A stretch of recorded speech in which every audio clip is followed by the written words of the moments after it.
ನಮಸ್ಕಾರ ಎಲ್ರಿಗೂ, welcome back to my video. So ಇವತ್ತು ಸಂಡೇ ಆ್ಯಂಡ್ ನಾವು ಹೋಗ್ತಾ ಇದ್ವಿ ಇವತ್ತು ರೇಸ್ ಕಾರ್ಟಿಂಗಿಗೆ. ಫಸ್ಟ್ ಟೈಮ್ ನಾನಂತೂ ಹೋಗ್ತಾ ಇರೋದು ಈ ಥರ ಗೇಮ್ಸಿಗೆ. ಸೊ ಬೇಗ ರೆಡಿ ಆಗಿಬಿಟ್ಟು ಬ್ರೇಕ್ಫಾಸ್ಟ್ ಎಲ್ಲ ಅಂತ ಮಾಡ್ಕೊಳೋಣ ಅಂತ ಅಂದ್ಕೊಂಡ್ವಿ. ಬಟ್ ನಾವು ಎದ್ದಿರೋದೆ ಒಂದು 10:30ಗೆ, ಸಂಡೇ ಅಂತ ಹೇಳ್ಬಿಟ್ಟು. ಈ ಬ್ಯಾಗ್ ಬಂದುಬಿಟ್ಟು ನಾನು ಡಿಮಾರ್ಟಿಂದ ತಗೊಂಡಿದ್ದೆ ಹೊಸದಾಗಿ. ಆ್ಯಂಡ್ ಟೈಮ್ ಇಲ್ಲ ಅಂತ ಹೇಳ್ಬಿಟ್ಟು ಬರೀ ಮ್ಯಾಂಗೋಸ್ ತಿನ್ಕೊಂಡು ಹೋದ್ವಿ. ಆನ್ ದ ವೇ ನಾವಲ್ಲಿ ಒಂದು ಸ್ವಲ್ಪ ಲಂಚ್ ಕೂಡ ಮಾಡಿದ್ವಿ. ಯಾಕಂದರೆ ಆಲ್ರೆಡಿ ನಾವು ಸ್ಟಾರ್ಟ್ ಮಾಡಿದ್ದೆ ಅರೌಂಡ್ 12:30, 1 ಆಗಿಬಿಟ್ಟಿತ್ತು. ಅದಕ್ಕೋಸ್ಕರ ಡೈರೆಕ್ಟ್ ಲಂಚ್ ಮಾಡಿದ್ವಿ. ನೋಡಿ, ನಮ್ಮ ಸೌತ್ ಇಂಡಿಯನ್ ಮೀಲ್ಸ್ ಊಟ ಮಾಡಲಿಕ್ಕೆ ಒಂಥರ ಮಜಾ ಬರುತ್ತೆ. ಆ್ಯಂಡ್ ಹೋಗ್ತಾ ನಾವಂತರೂ ಸಖತ್ ಎಂಜಾಯ್ ಮಾಡಿದ್ವಿ. ಸೊ ರೇಸ್ ಕಾರ್ಟಿಂಗ್ ಹೇಗಿತ್ತು ಅಂತ ಅಂದರೆ ಸಖತ್ತಾಗಿತ್ತು. 1 ಕಿಲೋಮೀಟರ್ ಡಿಸ್ಟೆನ್ಸ್ ಇತ್ತು.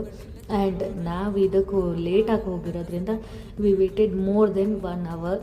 ಯಾಕಂದರೆ ಅಷ್ಟು ರಶ್ ಇತ್ತು, ವೀಕೆಂಡ್ ಆಗಿರೋದ್ರಿಂದ.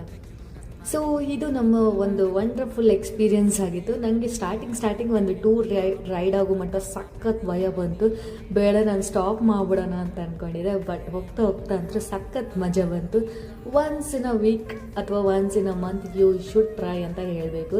ಯಾಕಂದರೆ ಇದೊಂಥರ ನ್ಯೂ ಎಕ್ಸ್ಪೀರಿಯನ್ಸ್. ಸೊ ಇದು ಆಗಿತ್ತು ನನ್ನ ಡೇ ವಿಡಿಯೋ. ಇಷ್ಟ ಆಗಿದೆ ಲೈಕ್ ಮಾಡಿ,